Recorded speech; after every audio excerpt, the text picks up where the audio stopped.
Salut la compagnie, bonjour à toutes et à tous. On se retrouve pour une nouvelle émission Rendez-vous Agri tous au salon. On est ici j'allais dire au sommet, mais non, c'est bientôt le sommet, mais on est au SPACE, donc à Rennes, s'il en est salon de l'élevage. Et on va justement évoquer un thème d'élevage avec mes invités, qui est tout simplement comment sécuriser ses rendements et surtout avoir une autonomie alimentaire pour son élevage. C'est un sujet qui est de plus en plus récurrent chez les producteurs et on va voir comment dans la réflexion de son système, on peut le réfléchir et pour ça, on va être bien équipé et bien accompagné, vous allez voir. Mais on va commencer par notre invité d'honneur qui est tout simplement Mégane. Bonjour Mégane. Bonjour. Tu es éleveuse dans le Finistère, donc tu es la régionale de l'étape, il n'y a pas de problème. Est-ce que tu peux te présenter un petit peu plus largement? Oui, alors moi c'est Mégane Lebars, j'ai 29 ans. Je suis installée depuis 2 ans sur l'exploitation familiale. Donc on produit de lait avec mes parents. Je suis associée avec mon père et ma mère est salariée sur la ferme. On a à peu près 120 vaches à la traite et on a du maïs, de l'herbe, des céréales et des betteraves sur notre exploitation qui est sur une SAU de 120 hectares.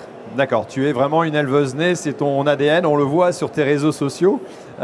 Tu communiques sur quoi comme réseau? Sur Instagram surtout. D'accord. Ok, ben voilà, on posera un peu des questions techniques et tes problématiques aussi. À côté de Mégane, on a Martin qui lui est, j'allais dire l'expert un petit peu. Voilà, tu travailles chez AgroLeague, c'est bien ça? Tu peux te présenter? Ouais, tout à fait. Moi c'est Martin Rollet, agronome chez AgroLeague. J'accompagne à peu près 70 agriculteurs sur l'Eure et les départements voisins vers ce qu'on appelle la performance économique et environnementale. Donc baisser les charges et donc baisser les pollutions avec une très grosse dominante conservation des sols. Ok. Tu es aussi un peu sur les réseaux avec Vers de Terre Production entre autres? Voilà, tout à fait. C'est sur mon temps de loisir. On fait régulièrement des reportages agricoles pour interviewer des agriculteurs qui ont des bonnes pratiques, des semenciers, et mettre cette information en accès libre et gratuit sur YouTube. Très bien, merci. Alors, on a aussi 2 invités un peu techniques, étant donné qu'on fait cette émission en partenariat avec ARAGT. Voilà, alors, donc Gilles, responsable marketing. Ah bah voilà, je fais passer le micro. On a 4 micros. Multi-espèces à travers la France, c'est bien ça?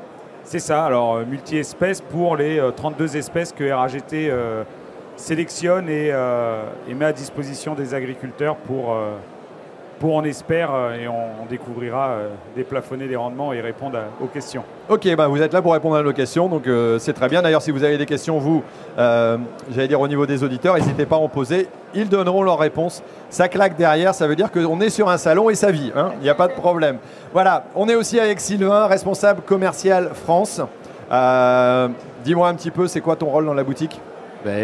Bonjour, mon rôle c'est de chapeauter l'ensemble des équipes qui sont au quotidien à côté des agriculteurs et de l'ensemble du monde de l'agriculture.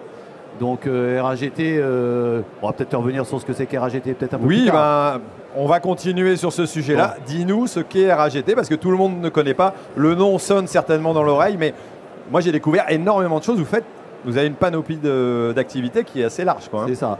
Parce que c'est pas moi qui est important, c'est la société dans laquelle on travaille. On est une société qui est française. Oui. Voilà, basée dans l'Aveyron, donc d'où les 4 initiales que sont RAGT, qui veulent dire Rouergue, Auvergne, Gévaudan et Tarn, puisque donc notre société, le siège social est basé à Rodez dans l'Aveyron. Terre d'élevage, j'ai envie de dire comme il y a d'autres terres d'élevage dans l'Ouest, mais c'est aussi une terre d'élevage dans le centre de la France. On est une entreprise qui a une dimension à la fois, bien sûr France, mais aussi à l'international. Puisqu'on a un gros développement sur l'ensemble des territoires du monde entier et à travers, comme l'a dit Gilles tout à l'heure, d'un nombre d'espèces multiples, puisqu'on en a 32, 33, en fait on les compte même plus. Mais alors moi j'ai dans mes notes 250 variétés, 32 espèces, mais ça évolue tous les jours. C'est là qu'on voit que tu es plus professionnel que nous. On fait évoluer justement, on va en reparler, on essaye de faire évoluer notre portfolio et notre nombre d'espèces au quotidien, parce qu'on considère que le végétal est sûrement une source d'innovation et de solutions d'avenir pour les agriculteurs et l'agriculture face aux différents défis qui nous attendent et dans lesquels on considère qu'on a un rôle à jouer au niveau de la société de semence que l'on est. Donc activité semencière, avec une grosse R&D, parce qu'on considère que la base, L'innovation, c'est votre ADN? c'est ça. Nos chefs, mes responsables sont des gens qui sont issus de la recherche, de la génétique. On sait très bien que pour nous faire grandir et faire grandir l'agriculture, il faut qu'on soit en capacité d'investir dans la recherche, dans l'innovation et dans la génétique. Et globalement, alors quelques chiffres, c'est toujours intéressant, mais j'ai envie de dire qu'on a entre 15 à 20% de notre chiffre d'affaires qui est aujourd'hui rétribué à la R&D, qui est l'élément de base essentiel de notre entreprise et qui fait l'ADN. Très bien, donc de l'innovation, de la recherche, essayer de répondre aux attentes d'aujourd'hui, mais certainement aussi celles de demain. Exactement. Parce que pour créer une variété, il faut une dizaine C'est ça, d'années, c'est le pas de temps. très long. Et les problèmes dans 10 ans, il faut les avoir déjà réfléchis pour être dans le timing, quoi. C'est ça. Alors en plus, moi, en tant que directeur commercial, il y a toujours plutôt l'impatience. Je suis comme les agriculteurs. C'est-à-dire que l'objectif, c'est que quand on est face à un problème, on cherche la solution, on la trouve tout de suite. Et la semence et la génétique demandent du temps. Et pour ça, il nous faut gagner ce pas de temps. Et d'ailleurs, la course au temps pour nos chercheurs est un défi du quotidien pour arriver à trouver la solution le plus rapidement possible. Mais ça demande des pas de temps relativement longs. Tout à fait. Autre défi du quotidien, on va demander justement à Mégane de nous dire, voilà, quelques questions à poser pour essayer de développer, j'allais dire, ce que tu pratiques parfois déjà ou ce que tu vois en évolution. Dis-nous tes problématiques actuelles, c'est quoi? Ça serait quoi ta première question? Ma première question, ce serait mes rendements plateforme. Qu'est-ce que vous avez comme solution, comme évolution liée à tous les changements environnementaux, on va dire? Alors attends, moi je voudrais d'abord savoir, parce qu'avant de donner les solutions, la problématique, ce constat que font les agriculteurs, alors on parle d'élevage, mais c'est aussi valable, je pense, en céréales et grandes cultures. C'est un constat que vous faites aussi, vous, et c'est quoi les raisons actuelles, même si on s'en doute un peu? Ouais, alors je vais parler que de ma zone parce que c'est la zone que je suis. Effectivement, on voit les rendements qui plafonnent, augmentation de l'enherbement, augmentation de la pression maladie. Autre problème, c'est qu'on voit que historiquement on labourait. Maintenant, il faut, pour faire le même travail, le même nombre de socs, il faut augmenter la puissance de traction, augmenter le nombre de chevaux. On a globalement une dégradation de la qualité des sols, donc dans leur dimension organique, taux de matière organique. Donc les sols qui se travaillent moins bien. Et après, on voit qu'on a des extrémums climatiques de plus en plus violents, quoi. Et globalement, on voit que, suivant les petites zones, et c'est vraiment le climat local qui a fait varier le rendement cette année, les agriculteurs pourtant très techniques, parfois ont perdu 20% de rendement, alors que le voisin qui était à 500 mètres, il a eu la petite éclaircie, il a troué dans les nuages au moment de la floraison et il a son rendement qui est quasiment maintenu.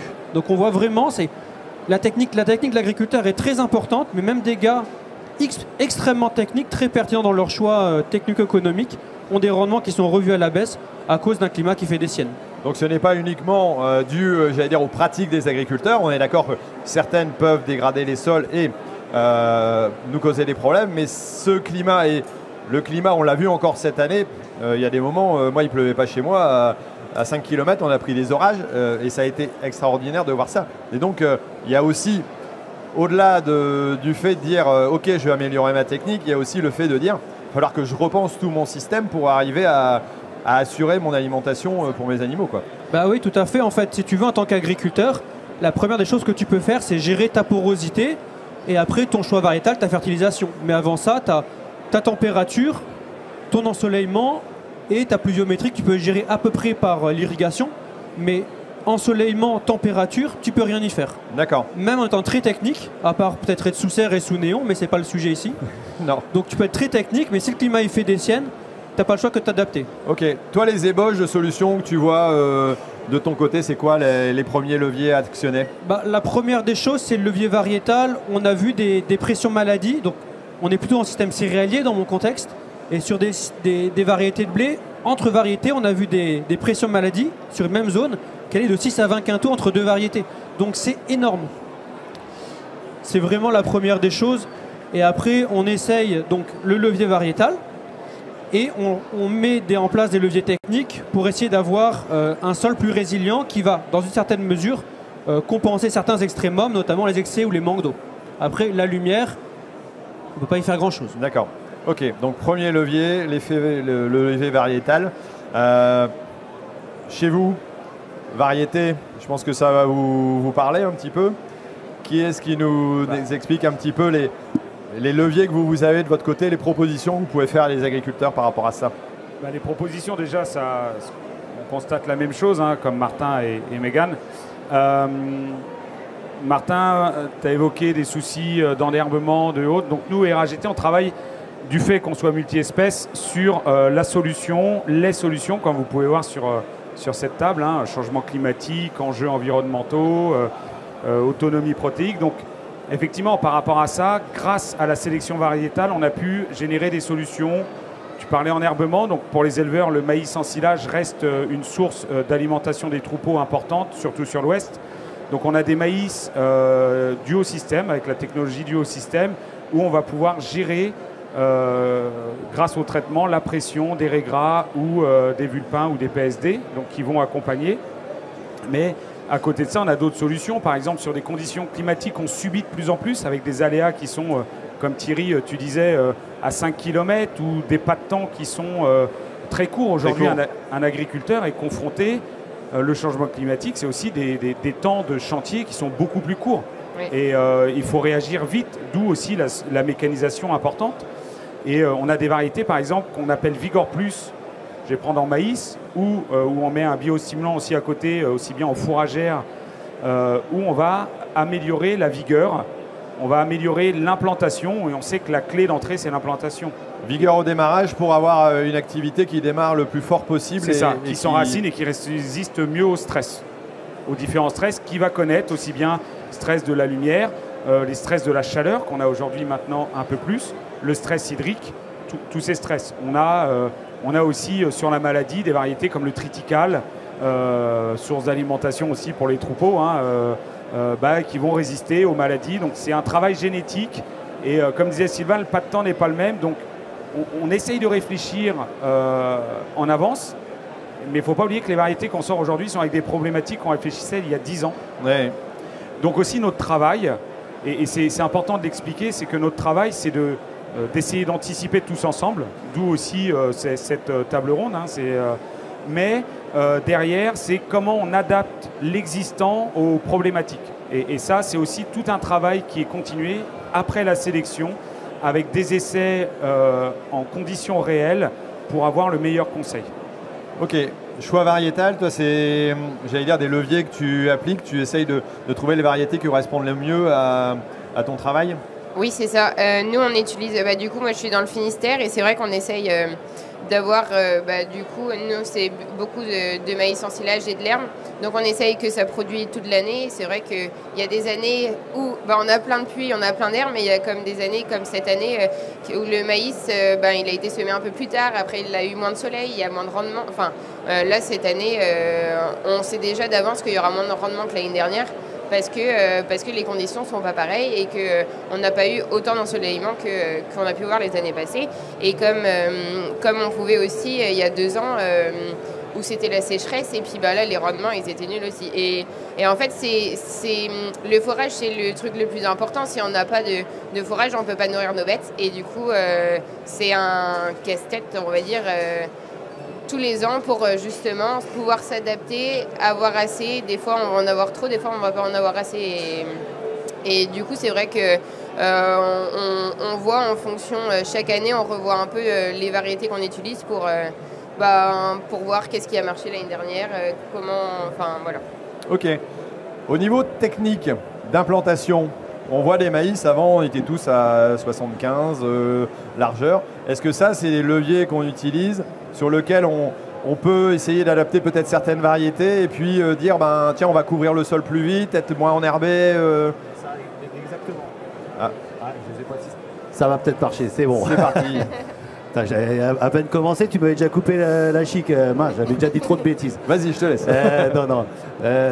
Pour rejoindre ce qui vient d'être dit là, clairement l'écartement. Et par exemple, un exemple que l'on travaille dans nos essais internes et recherches avant de commercialiser les produits, puisque l'objectif c'est d'amener au marché, donc à l'agriculteur à disposition, des solutions qui ont été déjà au préalable testées, validées à la fois chez nous sur l'interne, mais aussi avec l'ensemble des coopératives et négociants avec qui nous travaillons pour amener l'ensemble des solutions auprès des agriculteurs.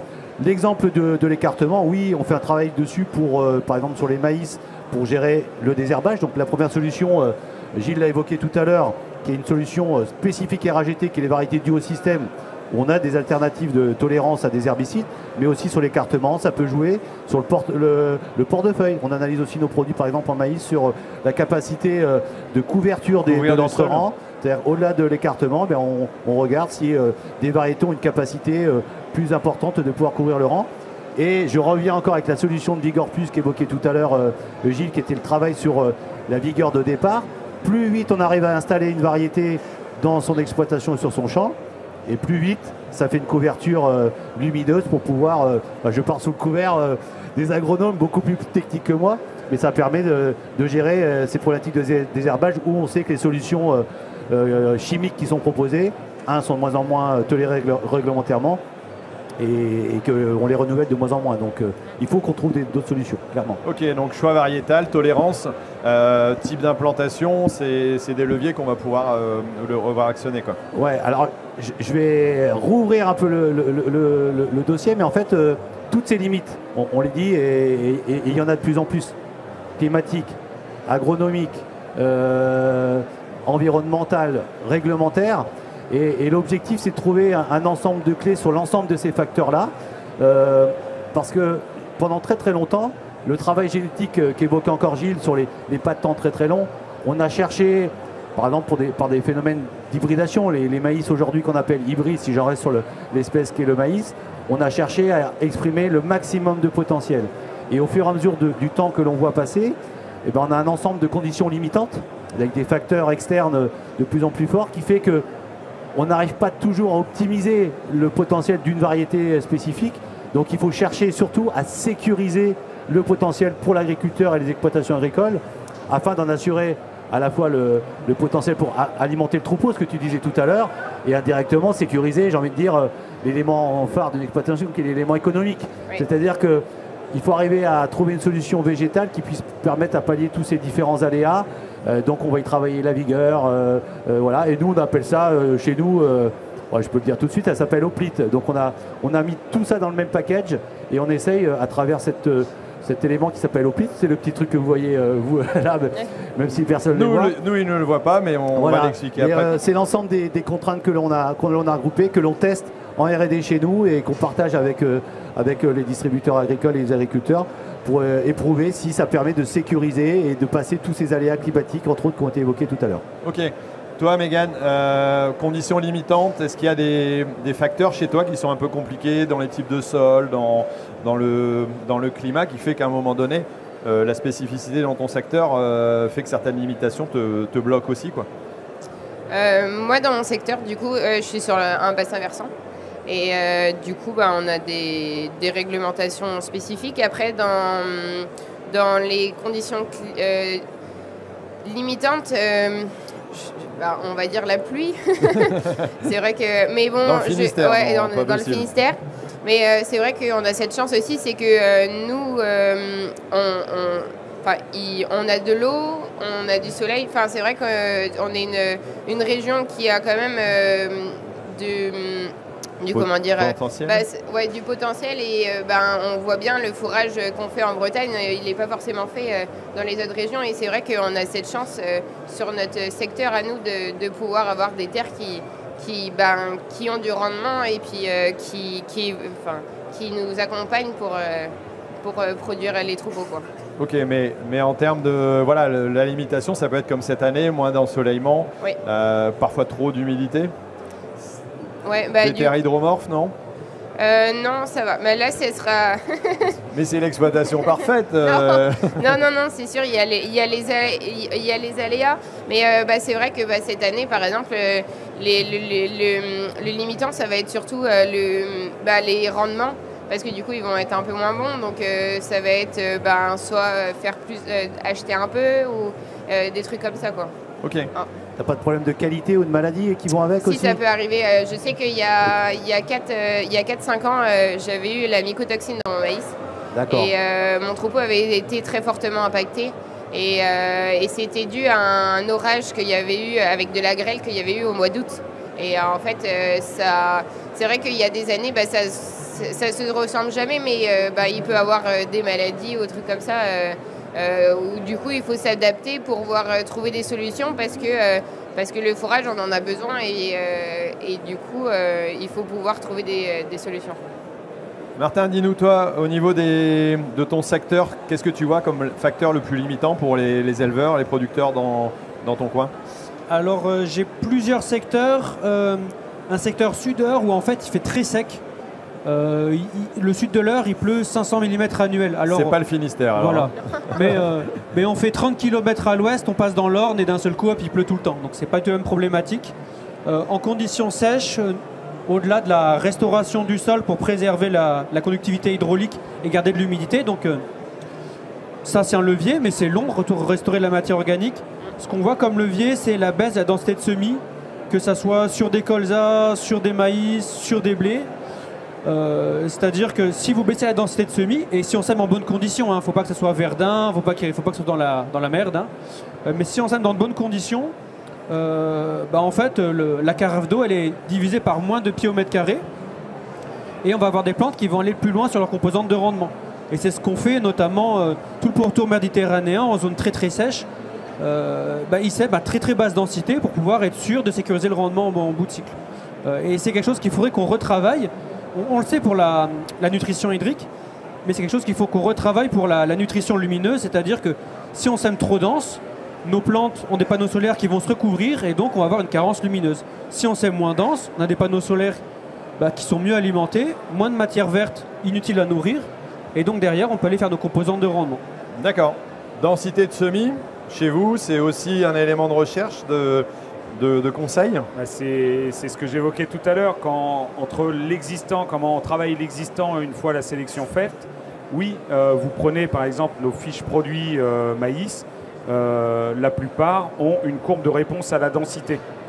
Et on constate que des variétés en sous-densifiant vont répondre tout aussi bien qu'en surdensifiant, donc ce qu'on appelle flat, égal. D'autres qui vont répondre en augmentant la densité, donc là on va plutôt être sur des bonnes conditions et pas les conditions du sud de l'Eure. Et d'autres après qu'on va avoir dites aussi où parfois ça répondra mieux à faible densité qu'à haute densité. Donc ça c'est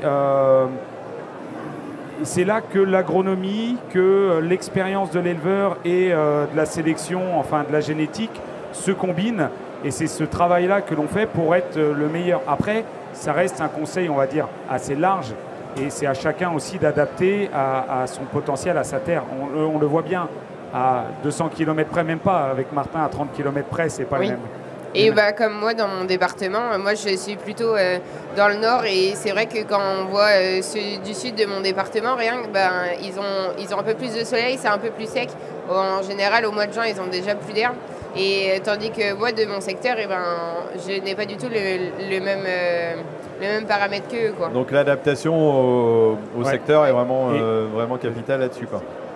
Ouais, je voulais la rassurer parce que même s'il pleut de temps en temps dans le Finistère, et au-delà de la notion de potentiel de rendement, il y a, par exemple sur les pâturages, il y a une grosse problématique de rouille. Un des axes premiers de la recherche que l'on fait sur les fourragères sont un axe de rouille. Donc au-delà du côté de potentiel, on sécurise aussi la maladie et la rouille. Bon, c'est une petite maladie qui arrive dans le nord Finistère, mais globalement c'est un de nos axes principaux, par exemple pour l'adaptation spécifique à la région bretonne. D'accord, donc la rouille, on sait, c'est une maladie qui prend de l'ampleur, surtout dans certains secteurs et quelque part. Rouille jaune, les deux. Donc il y a un travail qui est fait sur les deux. Ok. Alors, on a réfléchi un peu variétal par espèce peut-être.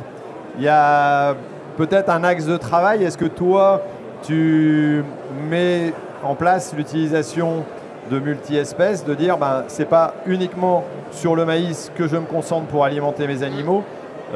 J'ai fait évoluer les choses en sécurisant avec plusieurs productions différentes. Ouais. C'est quoi tes pratiques un peu là-dessus? Du coup, nous, on utilisait beaucoup de maïs et l'hiver, on était toujours un peu juste en fourrage.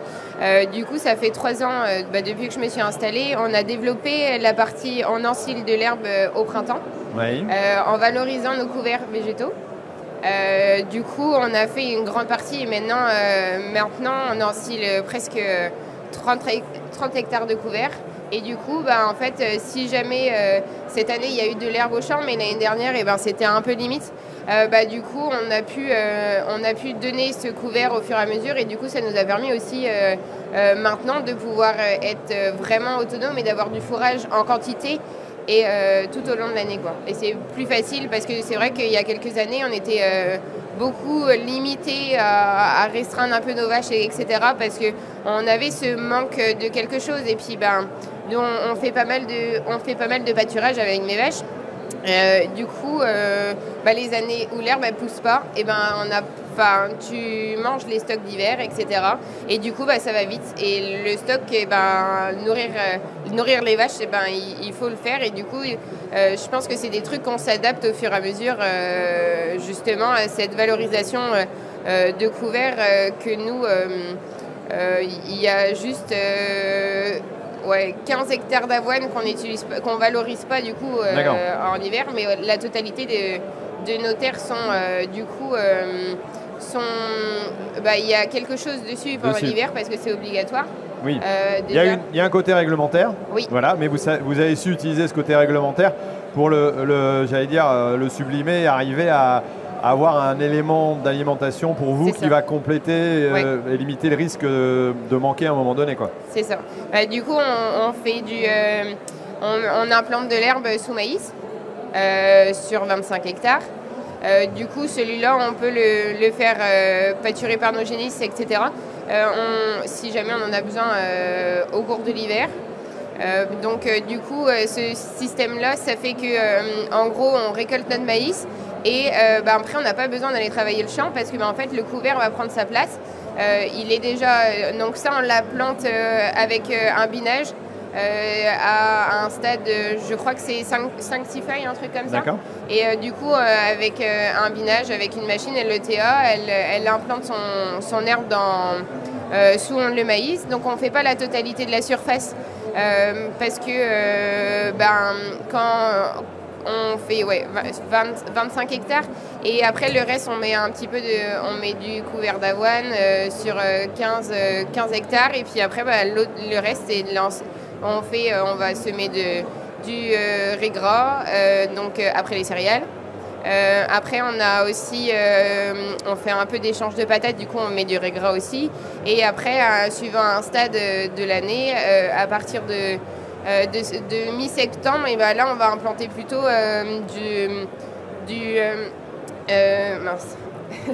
on va implanter plutôt du seigle avec de la veste, etc. D'accord. Donc il y a vraiment multi-espèces, des alternances sur une partie de l'exploitation, pas tout. C'est ça. Martin, dis-moi, ça c'est des pratiques que tu vois évoluer aussi parce que derrière, couvrir les sols régulièrement et surtout sécuriser pour son alimentation. Comment tu le vois, toi, dans ton secteur ? Alors, c'est des choses qu'on pratique aussi. On a essayé justement de mettre de l'herbe dans le maïs, mais sauf que comme chez nous, il fait plutôt sec, le maïs, il ne supporte pas la concurrence. Donc, en fait, c'était des échecs à chaque fois. Donc, ça, on a un peu abandonné. Ce qu'on fait, par exemple, en contexte élevage, c'est qu'on fait un colza associé. Colza associé, par exemple, ce que j'ai vu hier, encore associé luzerne et trèfle. Donc, il faut des parcelles assez propres en dicote. On lève un peu le pied sur le désherbage anti-dicote. Une fois le colza récolté, on a une luzernière avec du trèfle. On l'exploite pendant 2 ans. Si besoin à l'automne, on peut la recharger avec un métail. Et au bout de 2 ans, on a un couvert qui a fait le boulot et on repart sur une rotation céréalière en semi-direct ou pas, avec des blés, colza, blé, orge et compagnie, quoi. Jusqu'à épuisement complet de cette plante associée. Et quand elle est bien épuisée, elle se déplante, puis à force avec les herbicides sur les céréales, on finit par la décaniller et on a un sol qui est restauré d'un point de vue structure pour partir sur un maïs soit en strip-till, soit en TCS ou en SD suivant la technique de l'agriculture, l'équipement et ce que permet de faire le sol et le petit canton local, quoi. D'accord. Donc là, on en est sur une réflexion plus système, rotation, enchaînement, multi-espèces. Ça, c'est des choses que vous faites aussi avec votre panel d'espèces. J'imagine que vous pouvez proposer des associations, des conseils selon les secteurs. On écoutait avec... on était très contents d'écouter tout ce que vous étiez en train de dire tous les deux parce que globalement, c'est ça, cette interaction qu'on a besoin, nous, semenciers, en tout cas RAGT, parce que on est dans la même voie. Donc déjà, là, ça nous a rassurés, c'est qu'on est bien dans la recherche des bonnes solutions pour vous, et elles sont très diverses. Tu as évoqué que tu utilisais des couverts pour alimenter ton troupeau. Des fois, ça peut être pour la structuration du sol, pour des aspects réglementaires aussi, mais l'important, c'est qu'on arrive à répondre à cette diversité, et c'est ça qui est aujourd'hui la plus grande difficulté. Donc le régras italien, et par exemple quand tu parlais d'herbe, c'est du régras italien, je pense que que tu mets en couvert, ouais. Et qui te permet de sécuriser justement Oui, je mets du régras italien avec un peu de trèfle aussi, ça dépend. Et c'est ce que j'allais dire, tu n'as pas évoqué, mais nous ouais. on propose de mettre du trèfle, et on a cette capacité à proposer justement ces mix régras italien à trèfle, ouais, qui vont aussi apporter des éléments azotés. Voilà, tu as parlé des serres à la paille, donc on est un gros acteur par exemple en serre à la paille pour la grande culture, mais toute cette expertise que l'on a sur les serres à la paille nous permet aussi à destination, on fait du triticale par exemple, qui est une espèce céréale qui est à destination d'élevage, mais aussi pour la paille. Ça nous permet de travailler ce genre de choses aussi dans le cadre de couverts. On travaille plus le système, ce que tu évoquais tout à l'heure, avec les interactions d'un couvert qui ramène de l'azote et une rémanence d'azote pour la culture d'après. Donc tout ce système-là, du fait qu'on soit l'acteur, on est l'acteur multi-espèces qu'il n'y a pas sur le reste du marché. Donc on en fait une force. Clairement, il faut qu'on soit en capacité d'apporter la solution aux exploitations agricoles et au monde agricole dans cette globalité, et qu'on en fasse une vraie force de gérer tous ces côtés multi-espèces. On a d'autres domaines, on va peut-être pas en parler ce matin, mais par exemple la méthanisation des méthaniseurs. Il faut un tas de choses dans un méthaniseur, on l'alimente de différentes choses. Nous faisons différents végétaux qui sont sur différentes exploitations, on est capable d'analyser l'ensemble des éléments liés à chaque spécificité d'exploitation, de terroir. Mais c'est une grosse difficulté à arriver à avoir l'interaction au quotidien de retour d'expérience pour être dans la bonne solution. Tu me parlais de méthanisation. Alors pour certains c'est une forme d'élevage, hein, presque, parce que ça reste une mise en place d'un système. Alors apparemment je vais me faire assommer là-dessus, mais bon. Ah non. C'est pour quelqu'un, oui, certains une compensation, régions, mais en tout cas pour certaines régions, un complément d'activité. Certainement pas a priori dans le Finistère, si j'ai bien compris. Non, et voilà. Si, il y en a aussi, mais c'est vrai que c'est quand même plus l'élevage qui est dans notre secteur. Après, ouais, je sais, j'ai des collègues qui sont méthaniseurs en plus à côté de l'élevage ou qui ont des petites méta par rapport aux élevages et tout ça. Mais si, ouais, il faut savoir y répondre. Ok, alors chez RAGT, vous avez aussi une devise, c'est zéro sol nu. Voilà, vous avez eu peur peut-être. Non. Ce n'est pas eux qui se présentent nus, je vous rassure, même s'il y a des petites idées de communication, je m'imagine les affiches. À croire qu'il y a une cérémonie il n'y a pas longtemps, on nous a copié avec une chanson qui s'appelle Nu, mais on fera pas une cérémonie. Ah oui, d'accord, ouais, en effet. Ouais. C'est vrai que ça devient la mode. Hein, donc, alors, ouais, mais en dehors de ça, c'est quoi zéro sol nu? Zéro sol nu, c'est un résumé d'un petit peu tout ce qui vient d'être dit.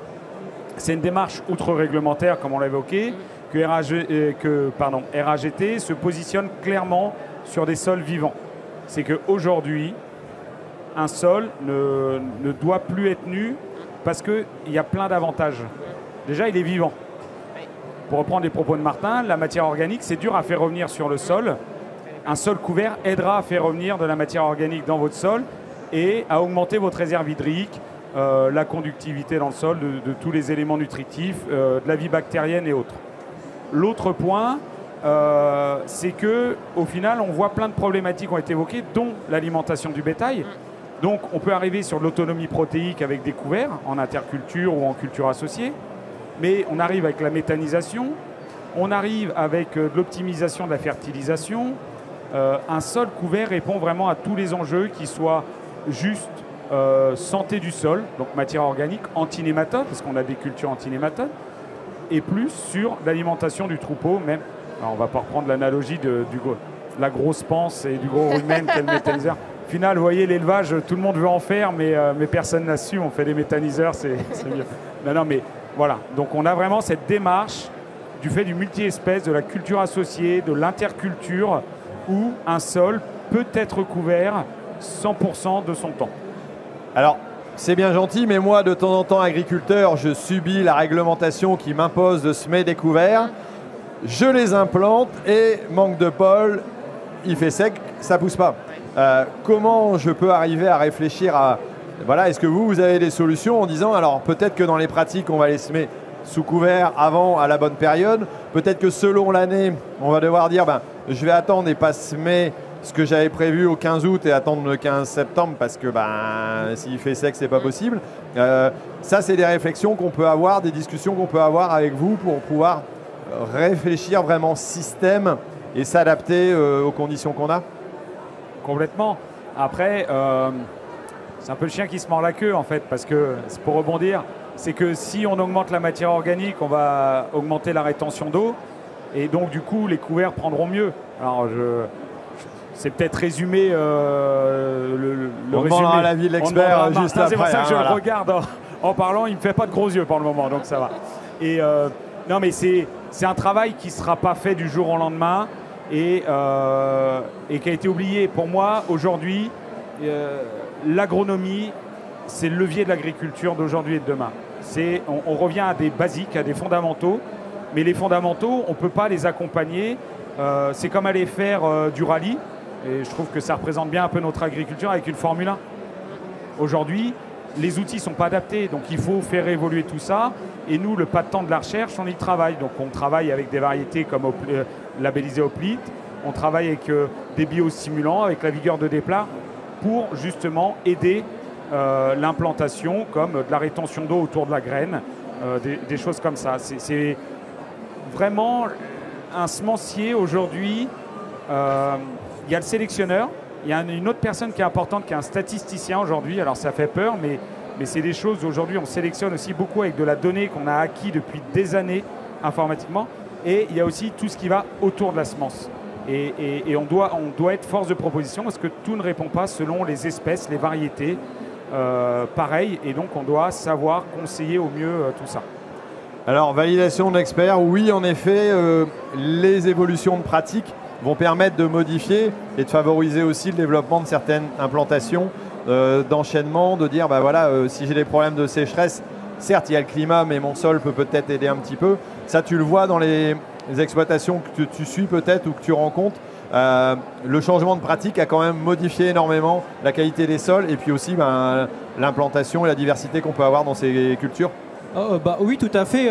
Un sol qui sera plus couvert avec plus de matière organique sera plus résilient. Après, il ne faut pas inventer des capacités qu'un sol n'aura pas. S'il fait trop sec, le sol résilient sera sec plus tard en saison, mais il finira aussi trop sec. Et donc, par exemple, si on parle des couverts végétaux, il n'y a pas de règle absolue. Ça dépend vraiment de la petite zone pédoclimatique. Si j'ai de l'humidité, je suis tôt en saison, je vais pouvoir faire un couvert complexe avec beaucoup d'espèces. Plus je vais semer tard en saison, moins j'ai de degrés jour et plus je vais aller simplifier ma maquette pour être sûr d'avoir un retour sur investissement. Parce qu'un couvert, si on le sème que pour des raisons réglementaires, on perd de l'argent. Par exemple, si on fait un Niger fin d'été, au moins on est sûr que ça lèvera à peine. Quand on aura ça, hop là, on ne sera pas embêté. Mais c'est pas le but parce que c'est une perte économique. On a investi dans de la semence. On a un gars qui a tourné sur le tracteur. Donc même si des fois on est chef d'exploitation, on ne compte pas son temps, c'est un temps où j'aurais pu faire autre chose, développer un business.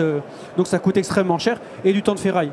Donc il faut vraiment designer son couvert pour être sûr qu'il lève et vraiment être à l'optimum technico-économique. Un couvert court, on va limiter l'investissement. Un couvert long, on pourra charger plus son investissement. Et encore plus si on a la manière de le valoriser par l'élevage. Et si vous ne pouvez pas le faire, il y a la méthode MERCI, MERCI, qui permet d'estimer les restitutions du couvert végétal. Et donc d'avoir une première idée de ce que me rapporte mon couvert. Ok, alors, je suis agriculteur, je suis éleveur ou pas, éventuellement, parce que je pense qu'en culture, on peut avoir les mêmes problèmes. Comment je commence à réfléchir ma démarche et auprès de qui je vais aller me conseiller pour dire tiens, allez, je vais aller voir une réflexion globale, mais par rapport à mes problématiques, je ne suis pas dans le Finistère, je suis dans une région qui est plus sèche ou alors plus humide. Comment on va commencer, j'allais dire, la première étape pour un agriculteur pour se dire tiens, allez, j'avance là-dedans, dans mon autonomie alimentaire, dans l'amélioration de mon matière organique. On y va pas à pas ou vous avez des solutions miracles ? Si on l'avait, la solution miracle, on l'évoquerait ici, je pense que tout le monde serait satisfait. Je vais répondre Alors pas comme un breton, comme un normand peut-être, mais non, Mégane l'a dit, aujourd'hui c'est déjà à connaître son exploitation, à quel type de sol qu'elle a. Donc ça c'est important, déjà c'est connaître son exploitation, avoir un recul.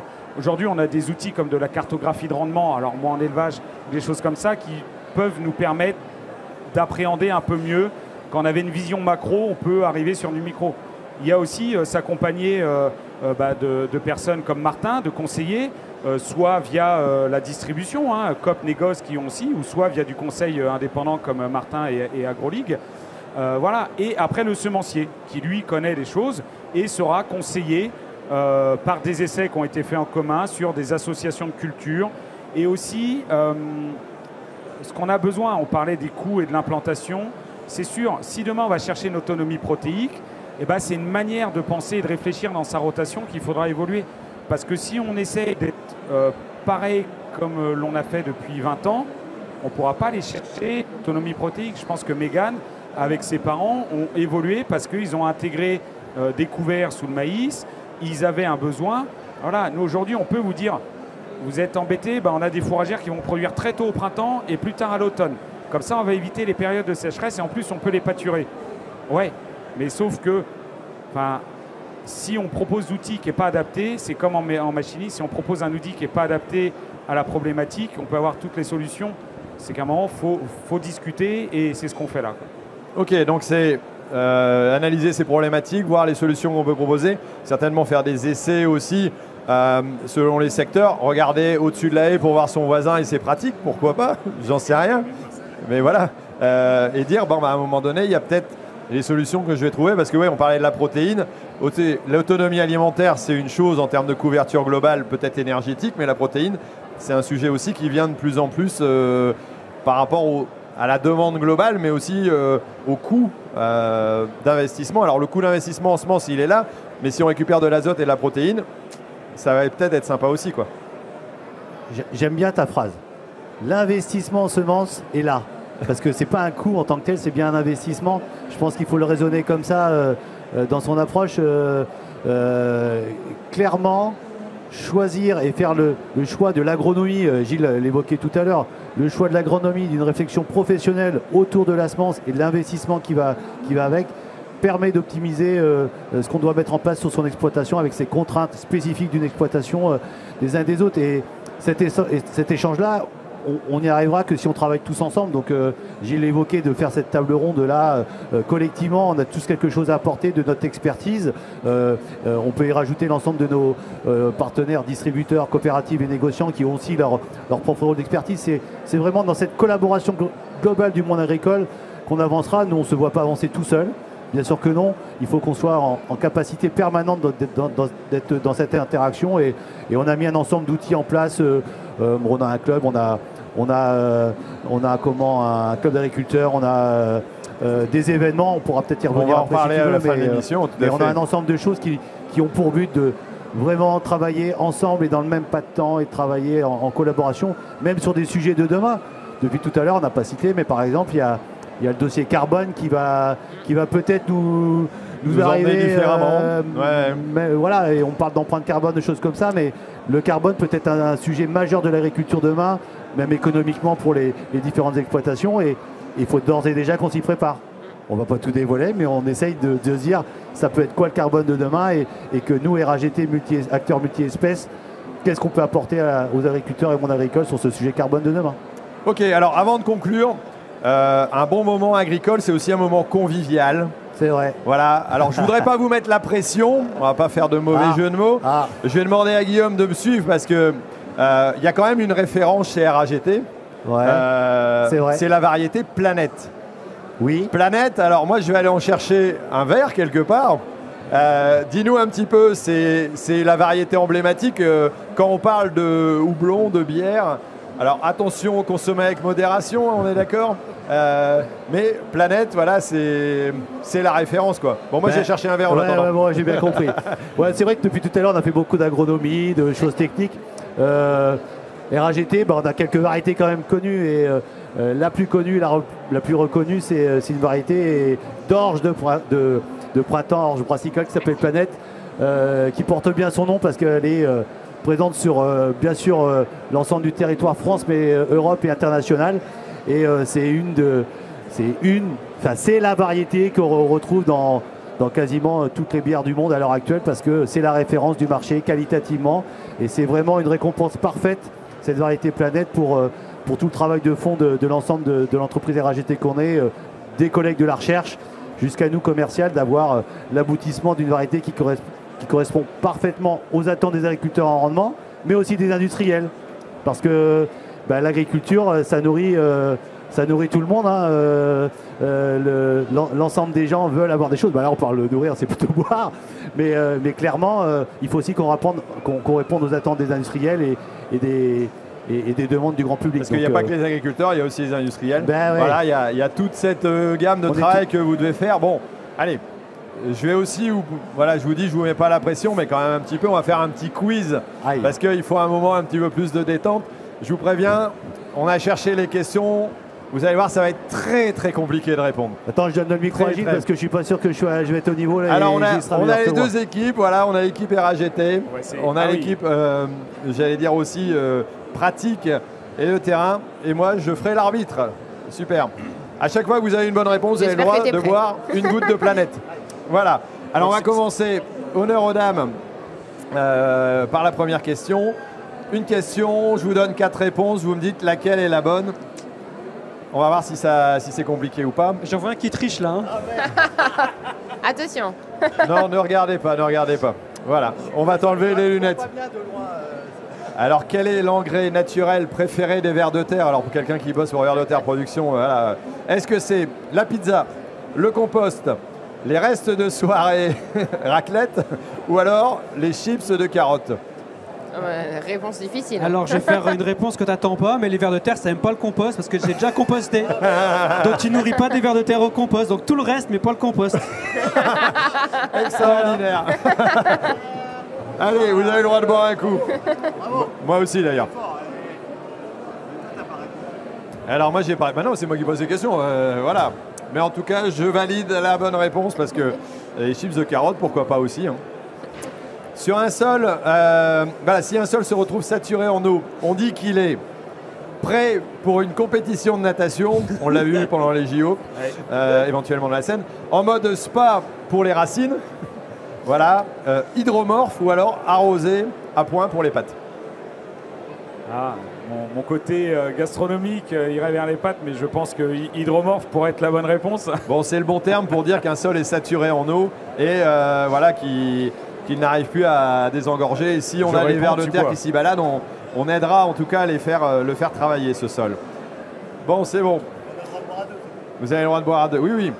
Quel est le meilleur ami des plantes légumineuses pour fixer l'azote? Le super-héros des sols, Rhizoman. C'est pas moi qui ai fait les questions, je vous jure. Les bactéries, Rhizobium, le soleil ou le yaourt nature?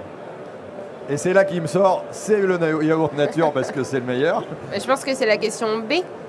La réponse B, ouais. Les bactéries Rhizobium. On valide, monsieur l'expert. Voilà, bravo. Allez, vous avez le droit de boire une goutte chacun. Je m'attends au pire avec la question suivante. Dans le monde agricole, le labour signifie une compétition de chant entre les vaches, l'art de retourner la terre avec une charrue, un test de résistance des bottes caoutchouc, ou une danse traditionnelle des tracteurs.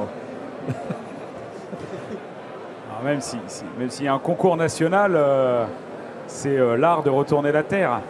Voilà. Avec une charrue ou une arrière? Ah, alors là, je sais pas. Mais bon, on va dire charrue. Tu ne bois pas, c'est le terme en tout cas le plus usité. Même si c'est pas très bon pour nos amis vers de terre, de temps en temps, on est bien obligé d'y arriver. Il ne faut pas être dogmatique non plus. Allez, question suivante. Quelle plante est surnommée la reine des prairies pour sa capacité à s'intégrer?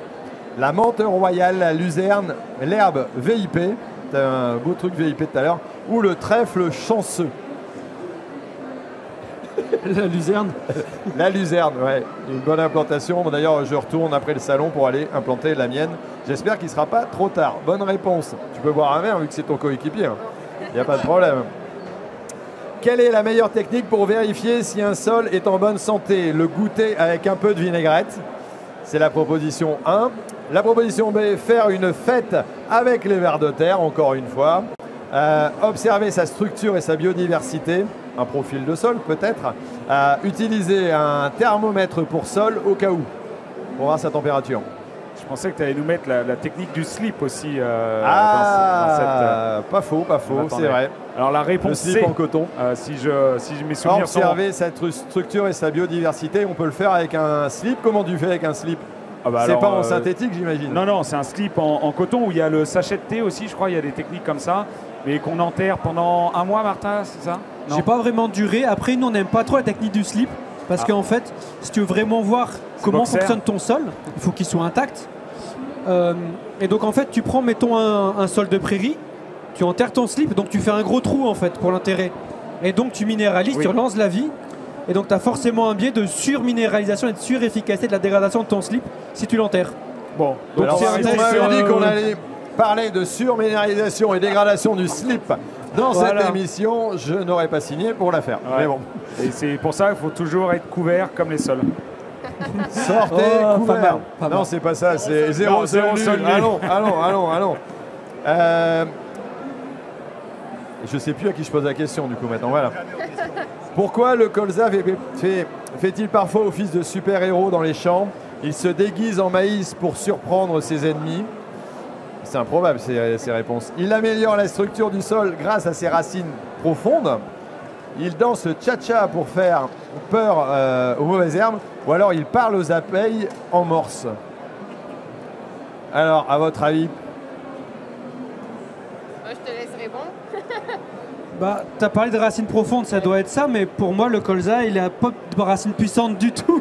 Non, c'est ce que j'allais dire, dans un sol qui est difficile, le colza, il va faire une... Ah bah oui, là, c'est pas voilà. du tout un décompacteur. Par contre, c'est un bon témoin de la densité de ton sol. S'il est trop dense, D'accord. ça fait l'équerre. Hein. Alors par contre, est-ce qu'il parle bien aux abeilles? Alors peut-être pas en morse, mais c'est une plante Ça quand même. marche super bien. J'ai pas mal de copains dans la Beauce qui ont du colza, ils mettent leur ruche autour, ils sont très contents. D'accord. Très très bonne plante pour ça. Hein, le Et donc colza. à surveiller lors des traitements pour tout à fait. bien les respecter.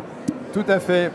Alors moi j'ai une mauvaise réponse, donc je ne bois pas, vu que le questionnaire a été fait de façon à ce que je ne boive pas. Quel animal est l'expert de la tonte naturelle? La tondeuse électrique de compétition, le lapin acrobatique, la vache ninja ou le mouton? Ah. Bah, les trois, hein. Les trois mangent de l'herbe. Alors quel animal est l'expert de la tonte naturelle? T'as quand même de l'inspiration hein, pour trouver ces questions. Ouais, alors à mon avis, il y en a un qui a été voir un peu d'intelligence artificielle. Mais en tout cas, c'est la chèvre qui est souvent il utilisée a pas pour proposé. entretenir les espèces vertes naturelles. Mais t'as pas proposé la chèvre? Non, mais justement, c'était la réponse subsidiaire. La question Et là, je vous ai tous Et il roulé y et en a c'est moi une qui qui- bois un verre. Il y en a une qui est encore mieux, qui est la chèvre des fossés, qui est très bien. Mais, Oui. La chèvre des fossés. voilà, mais Oui. c'est un peu plus loin que le Finistère. Hein, c'est Dans le prochain coup, je vous promets, on J'ai relira les quand même des questions chèvres avant à la de les maison. poser. Hein. Et ça mange bien de l'herbe. c'est une race normande. Comment... Allez, dernière question. Ben. Oh. Non. Sylvain, il répond jamais. Bon, allez. Comment reconnaître un blé dur d'un blé tendre sans leur demander leur certificat de naissance? Le blé dur est celui qui ne sourit jamais. C'est un blé dur. Je fais parce que... Moi, c'est un blé dur, alors. Le blé tendre préfère les câlins et une barbe plus courte. Voilà la petite barbichette, on ne sait jamais. Le blé dur a des grains plus vitreux et sert à faire des pâtes, alors que le blé tendre fait des pâtisseries. Réponse C.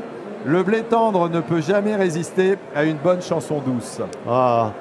Là tu as bien réfléchi pour les réponses. Je trouve que c'était bien amené. Ouais. Bon, alors je vais en profiter. Je suis directeur commercial, donc je suis désolé, même 80% des blés durs sont issus de la génétique RAGT. Il faut quand même le savoir, et je pense qu'il n'y a pas grand monde qui le sait. Donc à chaque fois que vous mangez à chaque fois que vous mangez des pâtes, vous mangez du blé dur qui provient de notre recherche. Donc c'était ça. Donc si avec tout ça, je réponds pas correctement, je risque de me faire virer. Donc c'était quoi? Donc je pense que sa réponse c'est.